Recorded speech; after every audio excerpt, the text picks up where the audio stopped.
We're live. Hello, everybody, and welcome to another episode of the Bearded Men of Real Estate Show. My name's Ray. Say hi, Dan. Hi, Dan. And we are super excited for this week in real estate. We were just talking about how crazy it's been pre-show. Dan, I don't think I told you, but I started this little 90-day thing where you put an intense amount of focus into a 90-day period. And at the end of that 90-day period, you have like a little vacation, a little time off. So over the next 90 days, this is super intense. I'm trying to do all these time blocks. I've been doing okay, but man, it is like intense is not the right word, but to get like where I want to go and to schedule everything. My schedule's filling up every day with appointments, but that's great. That's what we want. But it's been hairy. And then when you have just don't communicate on the other side of transactions and you move two transactions to conform to what their client wanted, and then I say, hey, I got those two moved, and he's like, no, we moved ours. Like, oh my God, just tell me when that changes. So anyway. You can't just change dates though. Well, you that's can't. what I told him. That's what it was my email. He was like, there's no way the seller could close on time. I was like, man, we haven't moved close date. Like you can't. And then so we move our date, and he's like, no, we moved ours. Julie Moon says it's been quote unquote hairy. That's a great show pun. Melissa Mara, she's in YouTube. She says, let's get this going before I possibly lose power. Is there a storm there? What's going on, Melissa? See, I always imagine there's always a storm there in New Jersey. It's just always stormy, and it's always they're checking in with us on YouTube, which you can too. If you're watching us live on YouTube, you can comment. We could display your comment and talk about you, or we could just talk about your comment. You could also do the same thing if you're watching live on Facebook, which I see several people are, but they're just lurking. There's no comments from them yet. If you're watching on Clubhouse, actually listening on Clubhouse, then we can bring you up and talk to you live on Clubhouse too. Which we'd love to do. So feel free to hang out in the Clubhouse room. If you are joining us there, there's a little greenhouse at the top that says Real Estate Networking. Just click that. Make sure you're following the club so that you get notified whenever we go live, or there are other rooms too. Like Matt LaMarche has a really good high level masterminding room. And there's the Real Estate Networking Lounge, which you just kind of a hangout place to network with other agents. So be sure you're following the club. Meanwhile, today, if you didn't notice the thumbnail, and if you're tired of this banter already and you're watching the replay, just go down into the description. We have every article that we're going to cover and a little time stamp by each one of them so that you can find that easily. Meanwhile, though, our thumbnail was, I would say, masterful. The title had a lot to do with it, which I'm just going to give credit where credit was due. That was all me. But the art is really what we're going for. So if you are listening on Clubhouse, go check it out on YouTube. The thumbnail is me and Dan holding tools, and the title is Building Suspense. I mean, what? So Building Suspense alludes to our first 4 articles today. So if you know of a builder, I'd love for you to share this show with them, especially live. That way they can jump in and comment. We're going to be talking about builders pulling back as home buyers are priced out of the market, home builder confidence being high, construction of new homes improves, and so housing starts are going up. But what are builders going to do? Home buyers are seeing savings from falling lumber prices, but are buyers? So we're going to talk about that. Why aren't these lumber prices that are falling that we've been reporting on? It's like a live look in at the lumber. Every week, savings going to the consumer. We're going to talk about NAR versus the DOJ. We've got like a kind of a clapback for. I mean, that's a more harsh term than what was actually said, but we'll dig into that. But the big question we have for real estate agents or real estate professionals that are watching the show today are homes. Is the housing market losing steam where you are?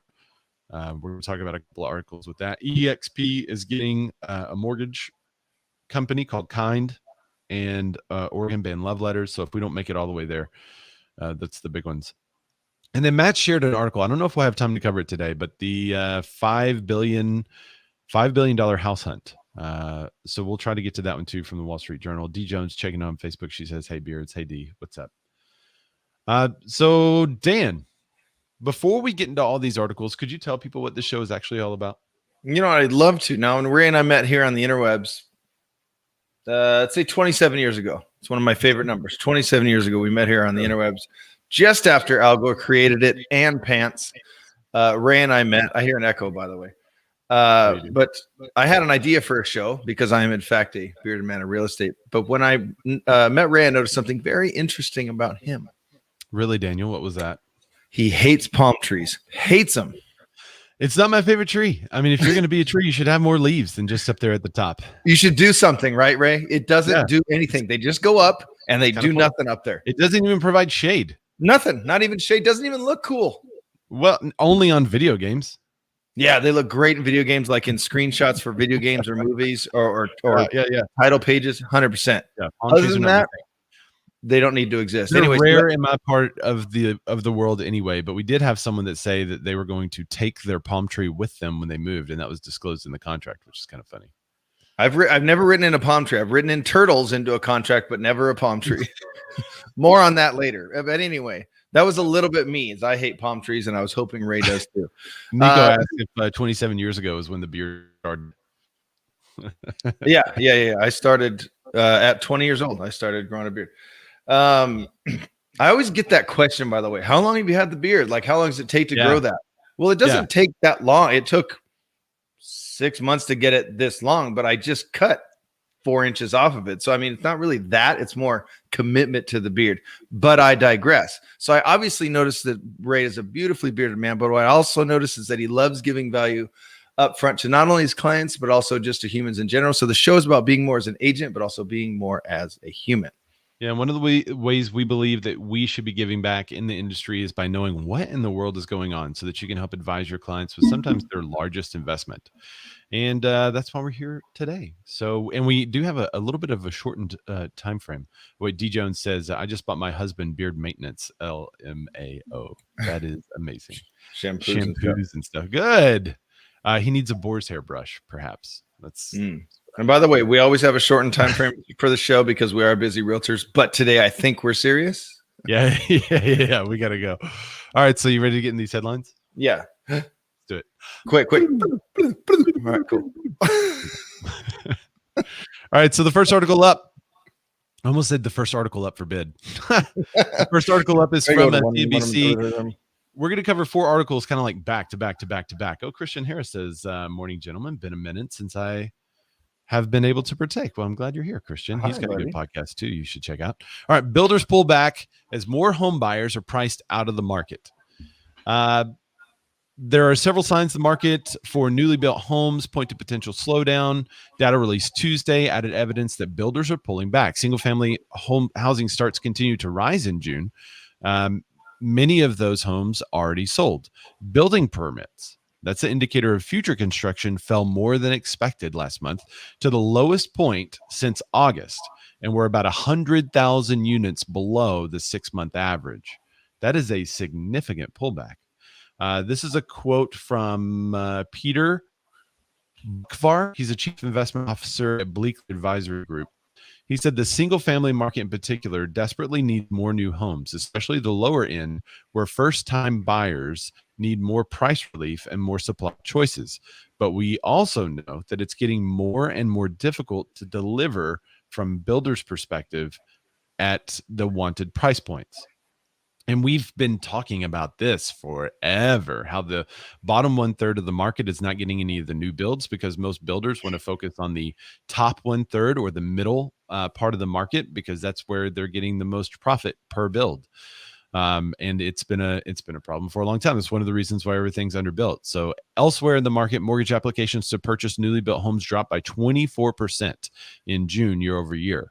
That's from the Mortgage Bankers Association. This quote is from Joel Kahn.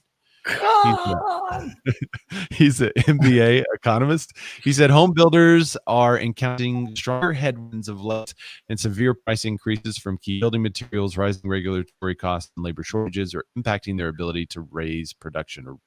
So let me go to one of the other articles here. Home builder confidence still high but slipped. Let's go ahead and cover that. And we'll cover the other two. Then I want to get some comments, especially for those of you who are watching live. I'd love your text comments. So if you have any builds or have seen anything, please jump in the conversation here. So this has got a good chart on it. It's from CNBC also. Home builder confidence still high, but it slipped as new construction costs grew. So home builder sentiment. In April of 2020, home builder sentiment went way down to like 30. And is now risen to 80. Anything over 50 is positive, but you can see from the chart that there has been a downward trend since November of 2020. The chart is kind of trickled down, slightly up, down, slightly up, but the trend line is down on home builder sentiment. So the nation's home builders continue to be thrilled with buyer demand, but higher construction costs are starting to eat away at their confidence. Monthly sentiment index of the National Association of Home Builders dropped 1 point to 80 in July. The index stood at 72 in July 2020. Anything above 50 is positive, which we already said. Builders continue to grapple with elevated building material prices and supply shortages, particularly the price of oriented strand board, OSB, which has skyrocketed more than 500%. I didn't realize it was 5. I was about to say 50. 500% above its January 2020 level, said NAHB Chairman Chuck Folk. He's a home builder from Tampa, Florida. Lumber prices have fallen more than 50% in lumber futures. Those savings have not yet trickled down to the builders, remodelers, or consumers. Supply chain issues, low inventory with suppliers are keeping retail prices elevated. Okay, let's do one more. So the biggest thing to me, the biggest thing to me is, and it's going to be part of kind of the future stories we have here, but the biggest note I took away from the home builder conference is it's an average of 3 different things. So the 3 different components are current sales conditions, buyer traffic, and sales expectations in the next 6 months. Sales expectations went up 2 points to 81. Current sales conditions fell 1 point to 86, but buyer traffic declined to 6 points to 65. That to me is the most, how do you say it? Like actual hardened real number. Actual buyer traffic has dropped 6 points down to 65. So it's not really builder confidence to me. Is when I read behind these numbers, I see it's not really home builder confidence. Sure, it's still up. They're like, yeah, we'll build more homes. It's just really difficult. It's buyer traffic that's down. They're just not seeing as many homes. They're not coming to see the new construction. That's interesting that buyer traffic is an indicator, but all this focus has been from the builder's perspective. For the builder, all of it is, but they don't really hit on that buyer traffic or people actually physically coming to see the homes. You see a lot of like you see it in Matt LaMarche's comment there. Every new development in Atlanta has a waiting list except above $1 million. So a lot of things in all of these articles mention, things are being promised to be built and they're being bought early, but like actual developments with model homes to go look at, that's what I'm seeing is that the viewership is down. People coming to see those are down. Melissa Marr says there's one new development by me that was taking forever to get started. They had 2 homes half built from the start of the year and about 2 months ago. Wow. Now they have really ramped up and have 2 nearly done and 6 others up too. Melissa Marr kind of echoes that comment. Buyers don't want to wait a year for a home. If you do a new construction from the ground up, it's a good 8 to 9 months at least. Yeah, I mean, think about if you're selling a house. If you're selling a house and you're going to wait a year to move into the next one, I guess you could sign a year lease with all that equity. Julie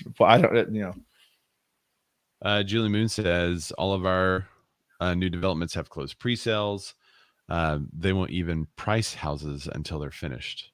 Wow, because I guess prices are continuing to tickle up. Yeah. You don't wait. Did you just say tickle up? Tickle up a price. Ooh, it's going up. Tickle. Yeah, they're not tickling up. Prices are trickling up as more and more close. All right, let's do a new commercial right now. Have you been tickled up by new home construction? Melissa or Mike Elizabeth Riddell says we went from a 3-month wait list to a year plus. Wow. Okay, so construction of new homes improves. This article is kind of similar. It's also a Market Watch. Are you still laughing at the tickle up? Activity is well supported by strong demand, very tight resale market in many markets, rising input costs and availability of materials remains an issue, but lumber prices have finally cracked. That's Robert Kavak. He's a senior economist at BMO Capital Markets. I can't. I'm sorry. Tickle up. I'm reading through comments and all I just keep thinking there you go, tickle up. I keep seeing on a route. Tickle me up, Elmo. Ryan, as always. Hi Ryan, what's up, Bokros? He's one of our OG contributors, been around since day one. Right. He's got a great comment. He says, fatigue. People don't want to wait and don't want to buy based on material cost speculation. Too many horror stories out there. Yeah. So Like I'd love let's to talk offer about that. you 500 grand for a home, but when it's actually available to buy, it might be worth $533,000. We have an article that talks about the home sellers not seeing the savings from the decreased lumber prices. So it may be a situation like Ryan where the consumer hears about the prices going down and get really excited and may jump back in the market, but right now they're not. Lumber prices hit a record high on May 7th at 1,670 per thousand board feet. That was more than 6 times their pandy low amount of April last year. So the spike was due to sudden soaring demand. We know all of this because we beat it to death. It says as the prices decline, as the price declines began grabbing the headlines, the price of lumber packages quoted to builders held at record highs. He's senior economist in the National Association of Home Builders. In economist jargon, prices paid by builders or street prices were sticky. This dynamic is primarily due to dealers' inventory carrying costs and potentially large difference between the price at which inventory was bought and sold. So in other words, the price at the lumber dealer, they bought it at $1,600 per board foot. The futures show it declining, but the lumber dealers still have to sell what they got at that price in order to continue to operate. Is there any stat though that says like it's a 3-month window to where we'll catch up, or is it always just like, because everything I read is we're not seeing the savings yet. We're not seeing the savings yet. But what is there's got to be some sort of number, or is it just until this inventory that these lumber sellers are actually holding on to until that declines and then they get the new stock at the lower prices? D. Jones says, dealers make it sound so black market about it. Yeah. So I don't see a stat on here that says how long. I guess it's going to depend on the amount of supply that they're able to get out of their warehouse from those prices, and then they'll start to be more competitive. The last quote is from Robert Dietz. He's at NAHB's chief economist. He says builders are contending with shortages of building materials, buildable lots, skilled labor, as well as challenging regulatory environment. This is putting upward pressure on home prices and sidelining many prospective buyers, even when demand remains strong in low inventory environment. And that's probably why the people have stopped coming in, like you said. But, well, why don't we do this? Well, if you go, I have a message here. Well, Dusty has a great comment if you want to just play it. So every community by her with homes to actually see in her market or in an area are sold out. So I'd love to go see these models, but there's no homes to buy. And then she says, yeah, and new homes that are still building models in my area already pre-selling with a massive wait list. There's literally nothing to go see. So I did a quick search of new available homes 25 miles from where I'm currently sitting. There's 72 that are new homes that are being built right now. 72 total homes. Now, not everything goes on the MLS, so that is low. Sometimes the builder just shows the one house, and then you obviously go see them, and so. But it's a low number, and then closes or pending home sales on those new ones. Like they're so far behind on what's actually sold compared to what's actually coming up. So Julie Moon has been commenting on YouTube, but why don't we bring her up in Clubhouse to put a little more context on what exactly is happening? So Julie, are you there? Flash your mic for me, please. Yay, she's here. Okay, so Julie, tell us in your market, if that's what's going on in your new construction, where do you see the relief in your market?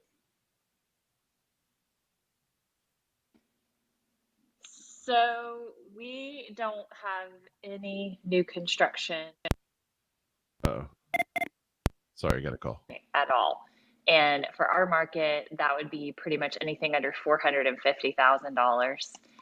If there are a couple of neighborhoods that are being built, there's literally no model homes built. They aren't doing pre-sales. And we have pretty much 2 counties here. One of the counties, when the market crashed, there was a large investment group who ended up buying up almost all of the lots that builders went under. So he is pretty much the only builder building neighborhoods. And so he just does one at a time. So unless someone, and he bought them on pennies on the dollar, so he has no interest in selling them at all. So when you have this one builder who has a large majority of the land available, and I mean, you should see the house this man lives in. He's just building at his own pace. He doesn't price anything until he's done with it. He doesn't build a custom home. It's a spec home. He builds great homes. And then that's like our more suburban county. Then there's one that's a little closer in. We're a college town.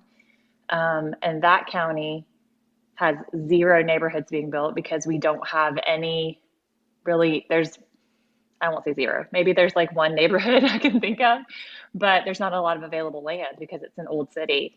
And so there's literally no relief in sight anytime soon, because where we had, 10, 15, 20 neighborhoods that got started back in the early 2000s, those are all owned by the same entity now. Wow. So it's even difficult for someone to come into your market from outside of the area to attempt to build on some of these developed places. They'd basically be starting from scratch. They'd have to start with the development. So that would even take like a year or two to even get up. So it's almost like a monopoly in your area.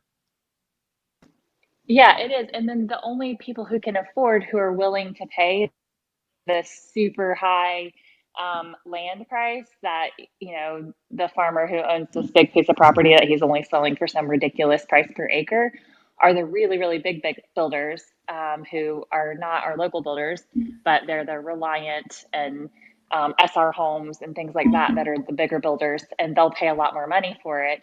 But then they come in, and it's a weird kind of property to sell here because we have to drive an hour and a half to go to their showroom to see what they have available if you have a new construction client.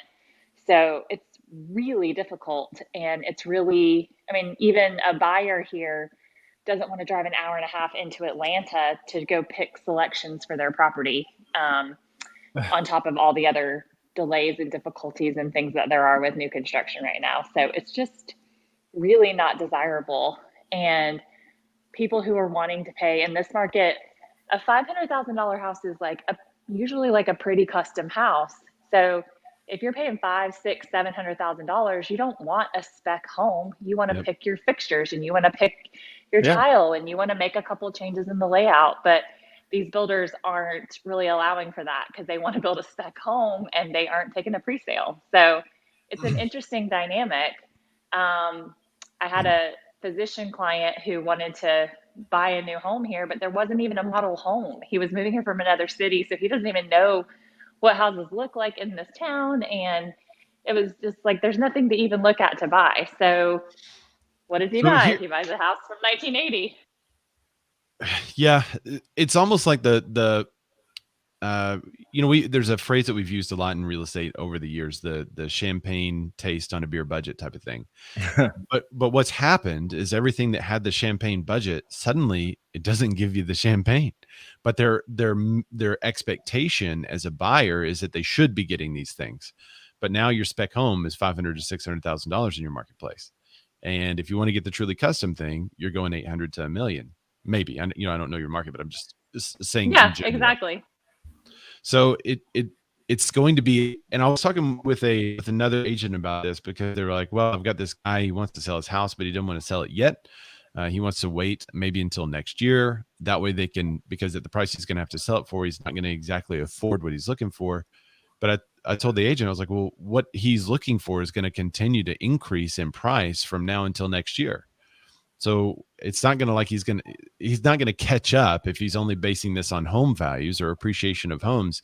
He's going to have to add something to it. There's going to have to be income generated that he's going to promise to add to this in order to make this work. Otherwise, he might as well just sell now and then find something else at a cheaper price, because money is so cheap right now. Because that's the other thing we're watching. When that money changes, when the money becomes more expensive, then all of this is going to change, I think.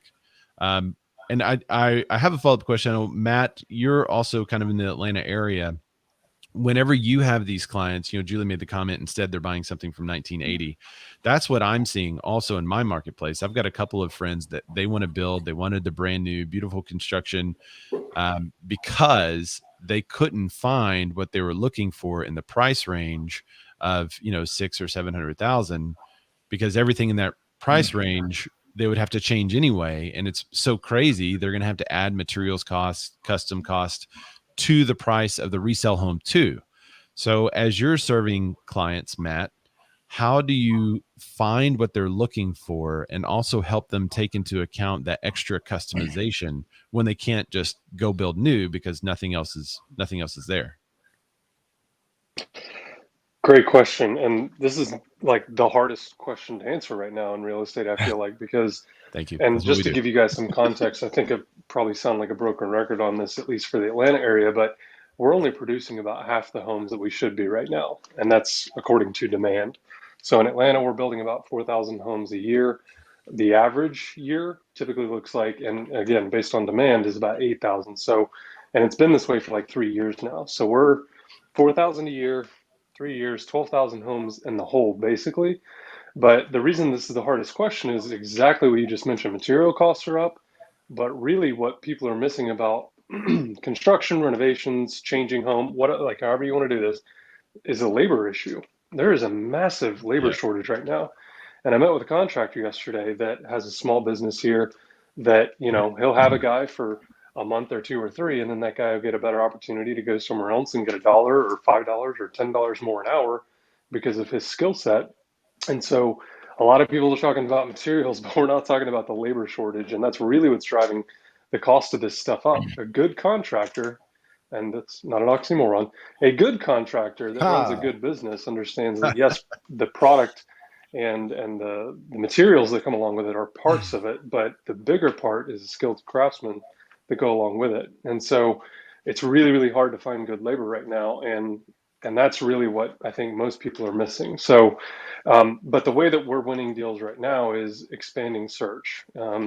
Geographically, product wise, I mean, you have to look at it, any and every option. Now, you can't, if you were only looking at new construction and you're stuck on that, you could be stuck for another 12 to 18 months At least, or yeah. longer in some cases. But if people are just open to geography, you sometimes, or in a limited geography, I should say, then you really have to consider alternative products. And so a lot of my folks that have been looking at single family are now looking at townhomes, and people that were looking at townhomes are now looking at and considering, condos. So it's a tough question.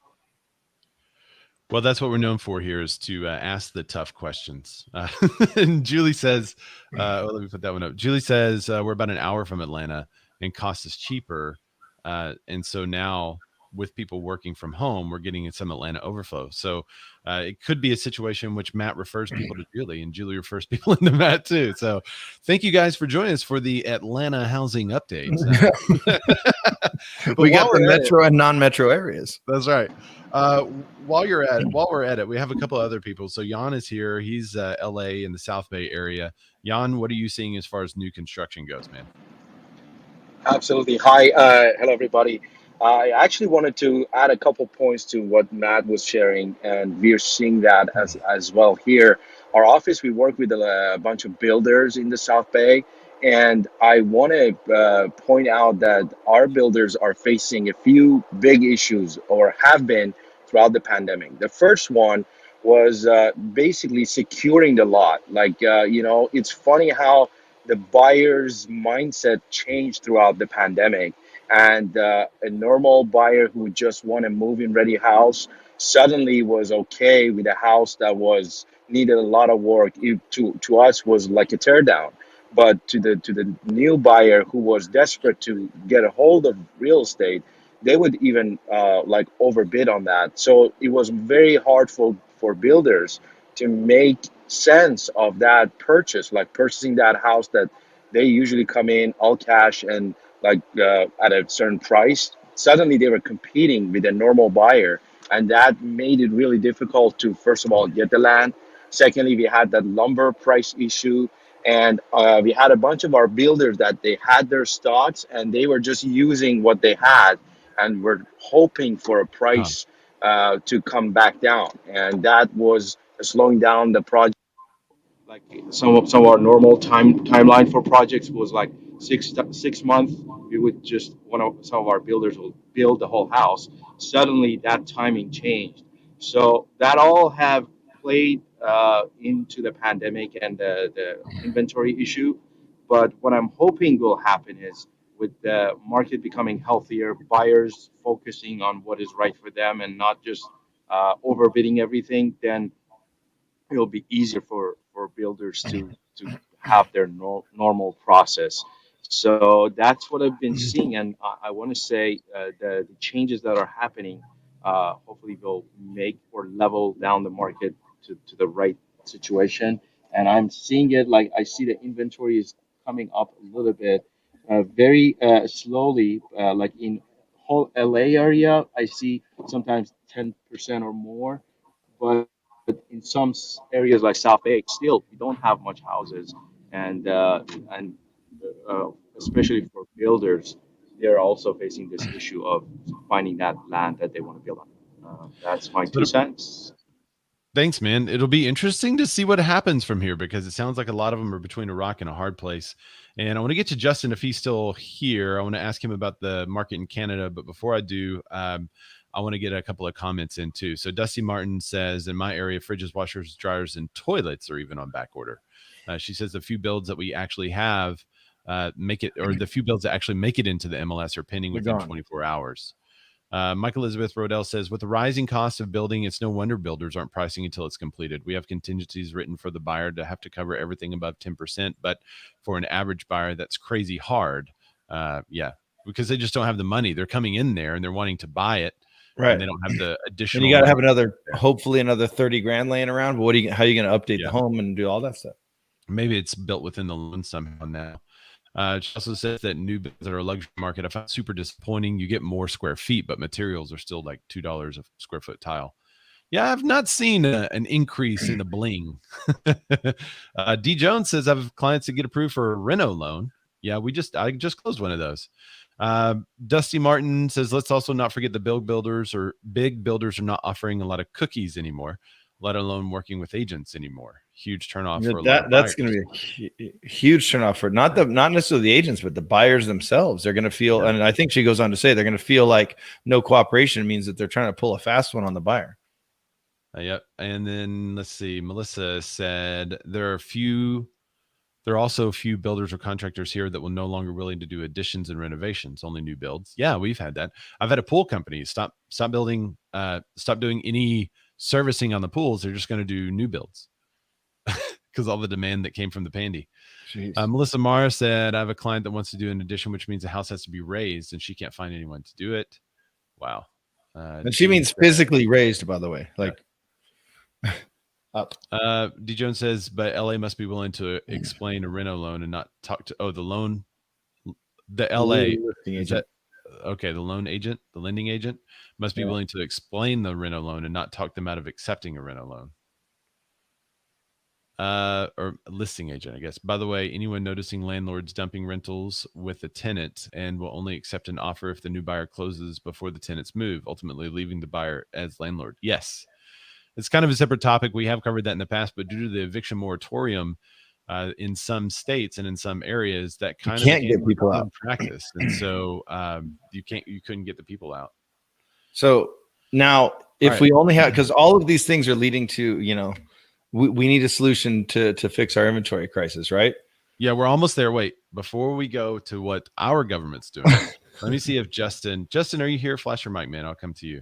Oh, let's hear what his government is. I want to hear what Justin isn't doing. So a lot of people don't know that a lot of our lumber comes from Canada, which is where Justin's located. I think he's probably on the phone or something, but he's sitting in the room.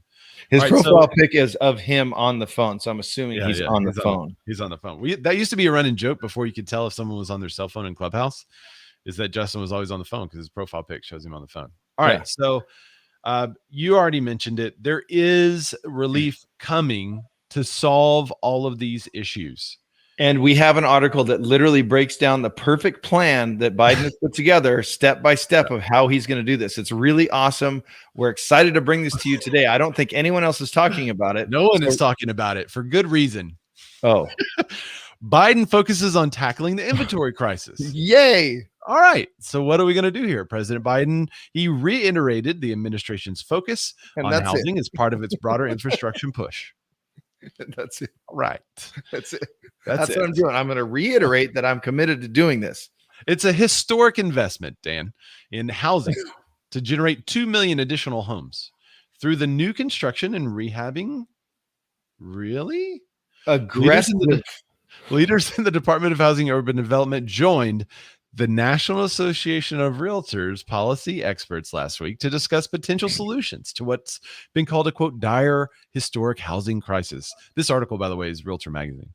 She emphasized working on local level to reform zoning and land use policies. Aggressive renovation and rehabbing properties is also important to more exciting housing industry and pipeline. Also, building resiliency and energy efficiency into the future are going to be really key approaches of the administration. But so the solution is keep reading. There's the U.S. has a underbuilding gap. We know about this. We know there's not enough houses, yada, yada, yada. The U.S. housing shortage is the result of more than a decade of severe underbuilding investment. NAR President Charlie Oppler said at last week's event, reaching the necessary volume will require major long-term national commitment, and building all types of new housing must be an integral part of the national infrastructure plan, like roads, bridges. Housing is essential and long-term, and it helps families climb the economic ladder of prosperity and brings folks closer to job opportunities and generates tax revenue from community residents. So what exactly was the plan? Well, Did I miss it? Everything that they said is like, yes, yes, yes. You need all that. How? All right, guys, let's have a roundtable discussion. Do we need housing? Yes. All right. Do we need a better infrastructure? That. Yes. Let's reiterate that. Let's go out there. Mr. President, now, you know, in all due respect, do you have a plan to do any of this? No, but let's reiterate. Reiterated the focus. And this is one of the things we were talking about. It seems that some of the focus would be on taking some of the lesser served areas and going in and maybe giving some tax credits or tax benefits. We don't know yet because there's no plan. Doing something so that in those areas, more builders build, right? Now, if a big company does this to a city, it's called gentrification.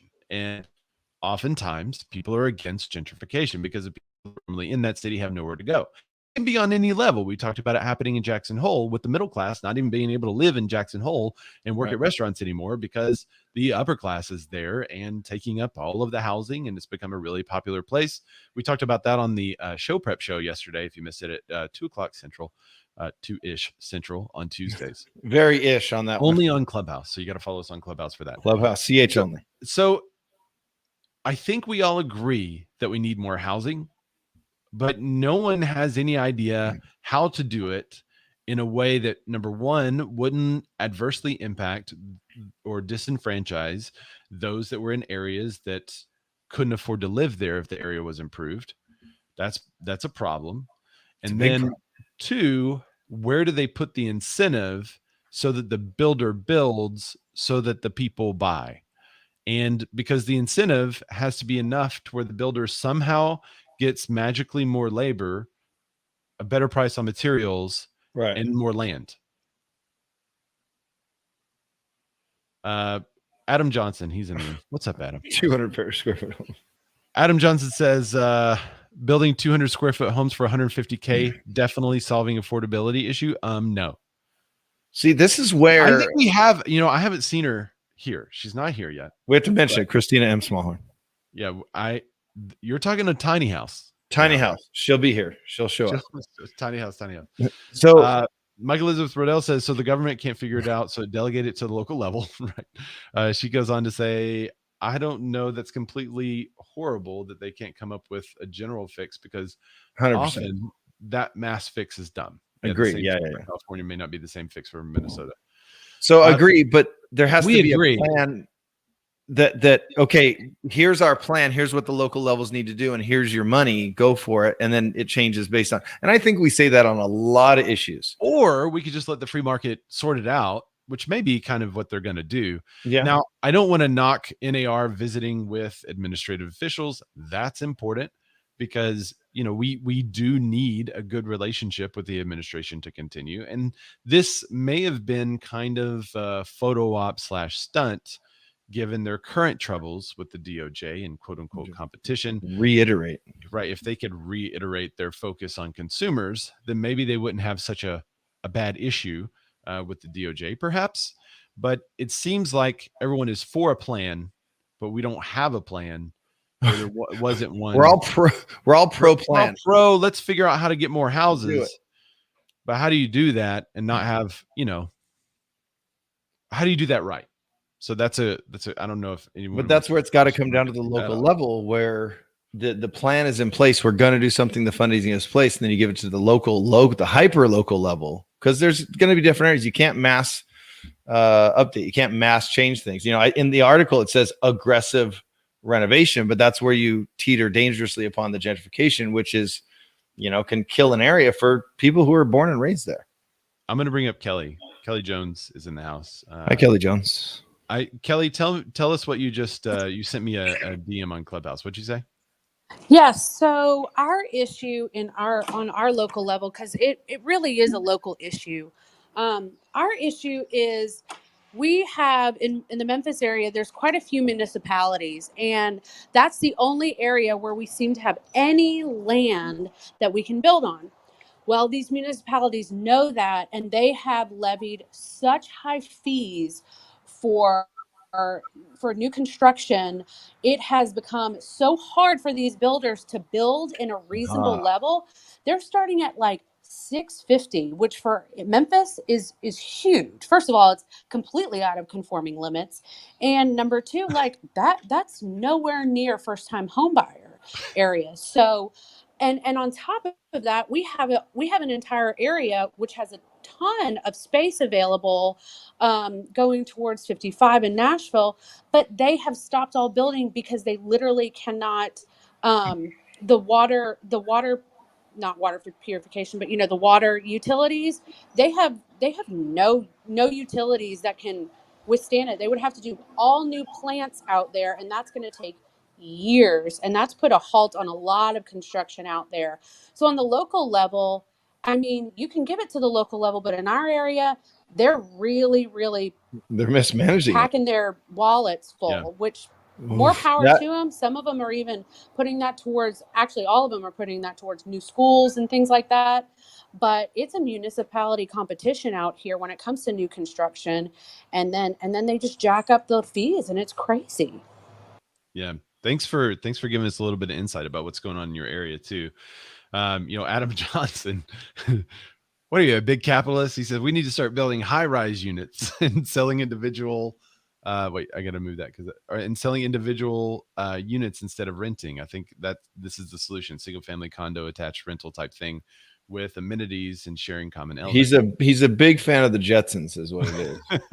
Well, that could be kind of where we have to be headed, but I think a better solution is incentivizing alternative builds and helping lenders who loan on these alternative builds. We've been talking about 3D printed housing. We've been talking 100%. About alternative materials and resources. We 100%. Have a problem with materials and resources and price increases right now. With some of the alternative materials, you avoid that. You avoid the high labor cost because, with the 3D printed house, it's just the finish out cost is where the labor comes in. Otherwise, it's this big machine and company doing the printing. But there's even other ones. There's one called a Gublock that's not even in our country yet because they have to get additional approvals and things like that. So I think it would be wise for some incentive to be, you could even make it a green initiative because it's an alternative resource. And I think if you start to go that route and you have like a minimum square footage that people have to build so that Adam avoids that 200 square foot, $150,000 home, and you have a couple of minimums of what it needs and what the design has to have, a little bit of design criteria, and then just let them go. And it would also help the technology in that market. Whenever you have a slight subsidy on that type of technology and it enters the market at a lower price point, then that helps the technology improve better over time. Eventually, you need to remove that subsidy, though, because it's going to artificially inflate the price if you don't. The other thing that could happen is with alternative resources on the roofs and doing the Tesla has shingles basically that are solar panels.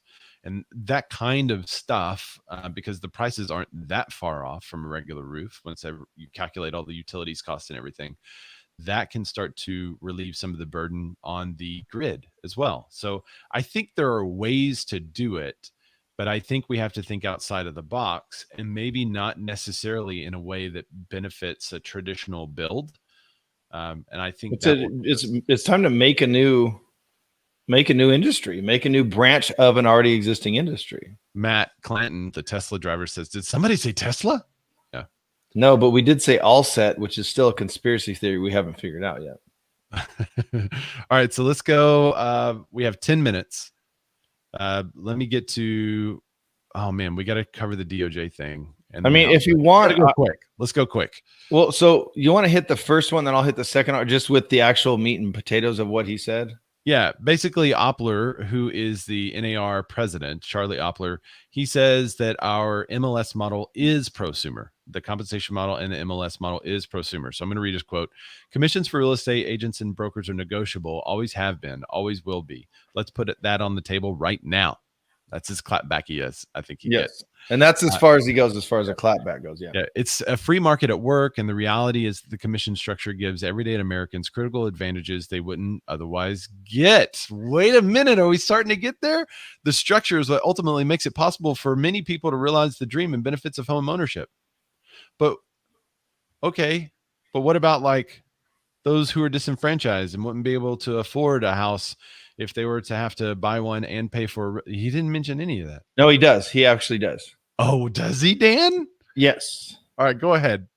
So so there's actual, if you go to, it's like a realtor.com. And then at the end of this article, Matt, if you want to throw this in here, because I don't know if all of us realtors that don't research real estate news on a weekly basis, I don't know if you're seeing this, but Matt, if you can put the first article, the one that Ray just covered, in the comments, then people go click on it. And at the end, it says read more. And when you hit read more, then you go to his actual statement, which is put out by RAS Media or something like that. But he goes on to say, and here is where the perils and unintended consequences of actions by the Department of Justice against current multiple listing services are most alarming. Despite the White House's strong, genuine desire to increase opportunities for homeownership among families of color, a fight against the MLS system would have the opposite effect. So he is very firm in his stance, which, by the way, since they've reneged, the DOJ reneged, he hasn't said much. So he took his time and I think had a pretty measured response. And he goes on to say, finally, yes. It's always been, what is it? The VP talking? I forget who it is, but it's always been us talking on this show is what it's always been. But go ahead. Right. And now this dude is here.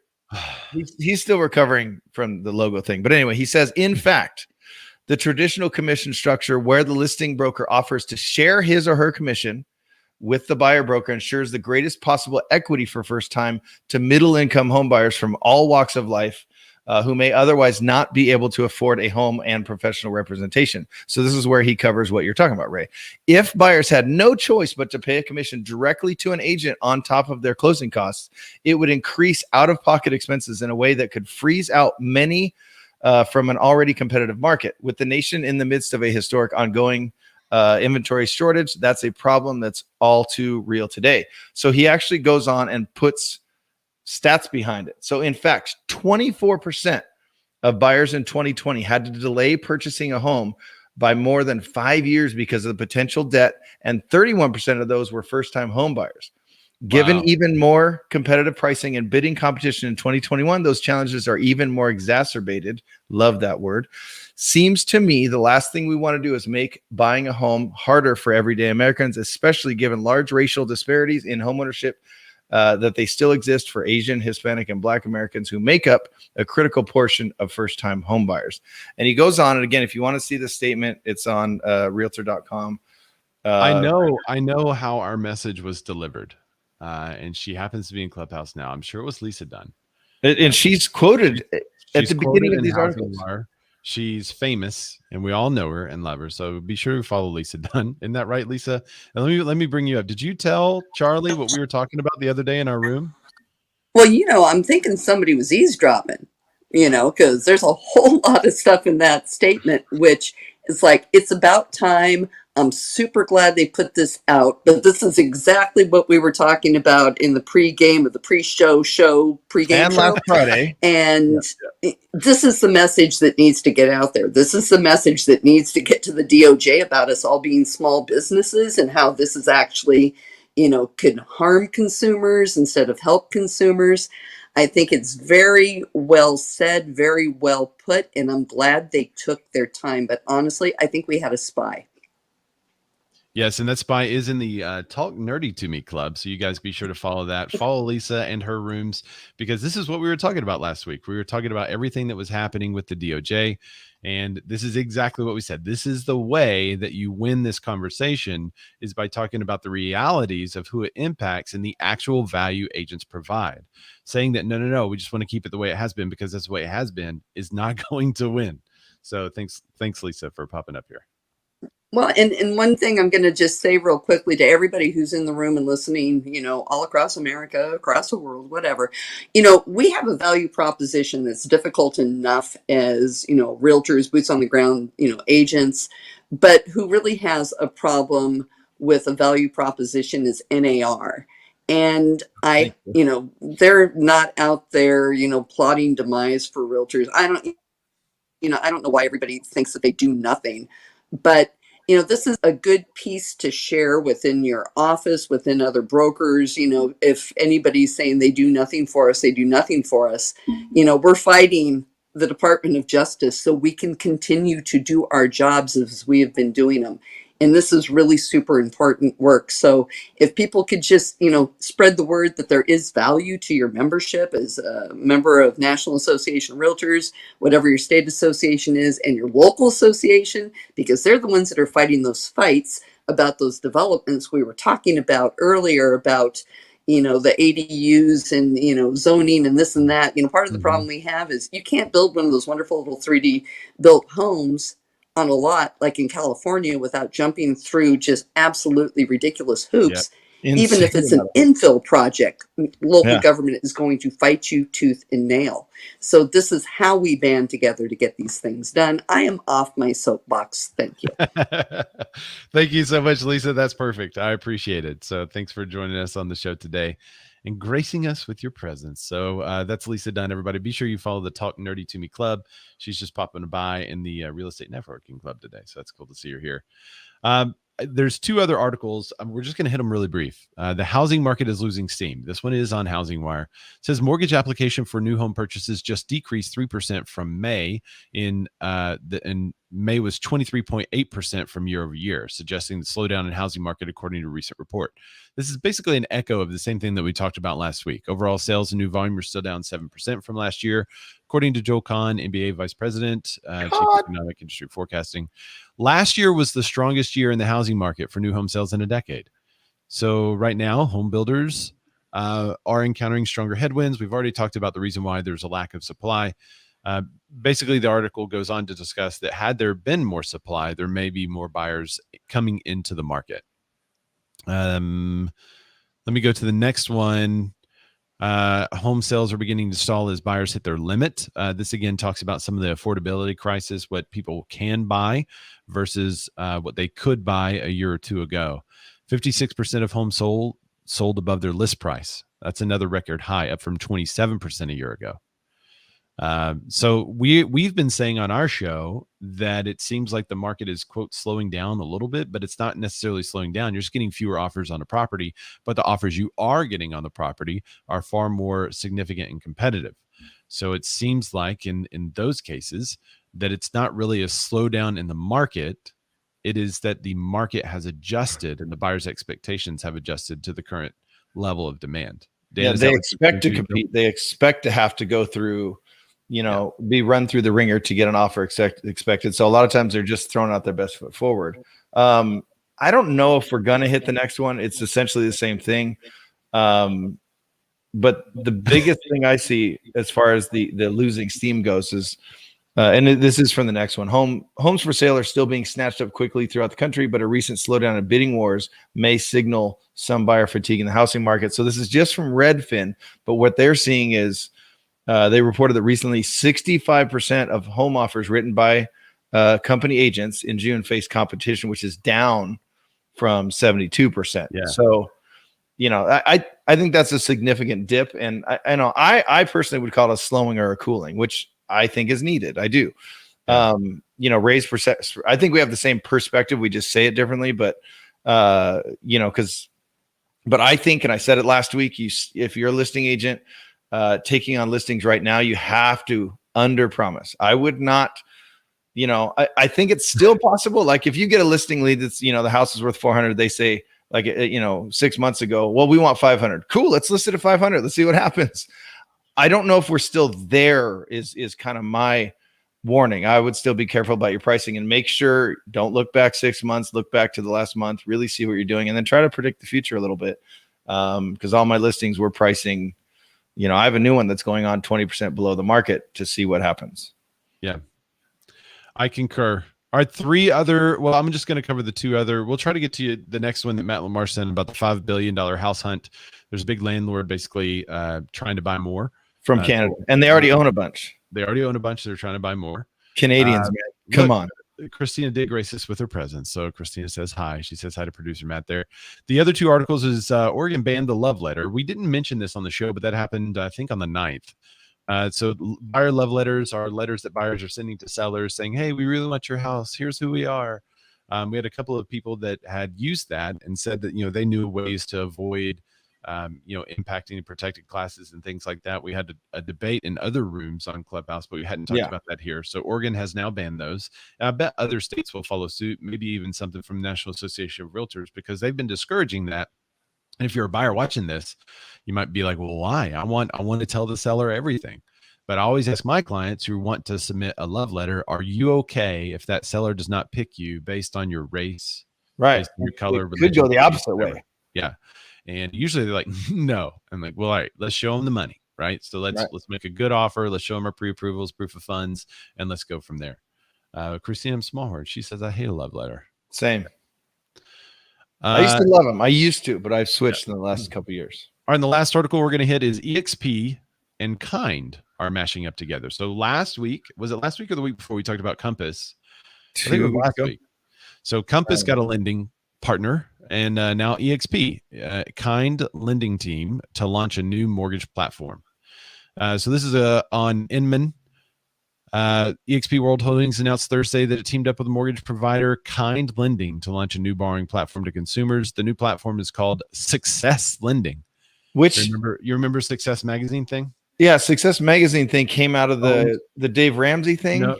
So EXP has owned Success Magazine for a while. Yeah. Then Dave Ramsey kicked out all the EXP ELPs, and they said, hey, we're going to do a Success Advisors thing now. So they have their own version of ELP within EXP. And then there's a new platform called Success Lending. So under the umbrella of Success Enterprises, a 124-year-old company that EXP acquired last fall. So they're really expanding that 120. I didn't know that Success Magazine was 124 years. So that's kind of in the news. We just like to report on what you see there, but I think that's it for the day. So let me see if we have any. Dusty Martin says, we have signs of slowing in Arizona, but won't know the true shift until September, October. It could just be our normal summer lull, but if it keeps up, we could see a normal market by November in Scottsdale. Wow. What will that be like? I can't even remember what a normal market's like. All right, Dan, well, before we go, would you tell people how they can find you? I'd love to. And we're going to leave you guys with the teaser, and you can go find it on your own. But Canadians are trying to take over the United States. You can find me at D-Lettered Rocks everywhere. So this is outside of, I'm afraid Canadians are trying to take over the United States, but D-Lettered Rocks everywhere. So here on Clubhouse, if you're listening, D-Lettered Rocks. Cash App. You want to buy me a drink? Send me a tip. I'm down. Shameless. No, they can do it on Clubhouse now too. I don't think I can yet because I know it says there's a back channel. I still don't see the back channel. I get that I was sent a message, but I don't get the message. So I don't know if but I am officially available to connect, or it's officially available. I can connect my my Instagram through Clubhouse. So Instagram is where I post everything. DLUDWIGROCKS. Ray, where can they find you?